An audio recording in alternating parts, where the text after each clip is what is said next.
Hello guys, welcome back to our channel. ഇന്നൊരു കുട്ടി ക്രാഫ്റ്റാണ്. ഫസ്റ്റ് ഒരു ഗ്രീൻ കളർ പേപ്പർ എടുക്കുക. കളർ പേപ്പർ ഇല്ലെങ്കിൽ ഒരു A4 ഷീറ്റിൽ കളർ കൊടുത്താലും മതി.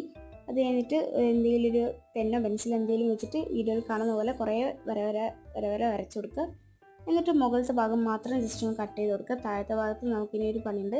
അവിടെ നമുക്കിനി നിറയെ പശ തേച്ച് കൊടുക്കണം. എങ്ങനത്തെ പശ വേണമെങ്കിലും തേക്കുക. സെല്ലോ ടാപ്പ് ആയാലും കുഴപ്പമൊന്നുമില്ല. നല്ല നേരം പശ തേക്കണം. എന്നിട്ട് ഒട്ടാൻ വേണ്ടിയിട്ടാണ്. അപ്പുറത്തെ ഭാഗത്തേക്ക് ഇനി നമ്മൾ വീഡിയോയിൽ കാണുന്ന പോലെ തന്നെ ഒന്ന് ഒട്ടിച്ചെടുക്കുക. എന്നിട്ട് ഒട്ടിച്ചതിന് ശേഷം നമ്മൾ അത് ജസ്റ്റ് ഒന്ന് റോൾ ചെയ്യണം. ഒട്ടിച്ചാൽ നമുക്ക് ഇതുപോലെയാണ് കിട്ടുക. എന്നിട്ട് ജസ്റ്റ് ഇങ്ങനെ ഒന്ന് റോൾ ചെയ്യുക. അപ്പോൾ നല്ലൊരു ഗ്രാസ് തന്നെ കിട്ടും. നല്ലൊരു ചെടി പോലെയൊക്കെ ഇങ്ങനെ കിട്ടും. അത് നല്ലോണം ഒന്ന് വിടർത്തിയൊക്കെ കൊടുത്തിട്ട് എന്തെങ്കിലും ഒരു പാത്രമോ എന്തെങ്കിലും ഒക്കെ ഇങ്ങനെ ക്യൂട്ടായിട്ട് വെക്കാം. അപ്പോൾ ഇതാണ് ഞാൻ ഇന്ന് ഉണ്ടാക്കിയ ക്രാഫ്റ്റ്. എല്ലാവർക്കും ഇഷ്ടപ്പെട്ടു വിചാരിക്കുന്നു. ഇനിയും ക്രാഫ്റ്റ് വേണമെങ്കിൽ പറഞ്ഞാൽ മതി, നമുക്ക് ഉണ്ടാക്കാം.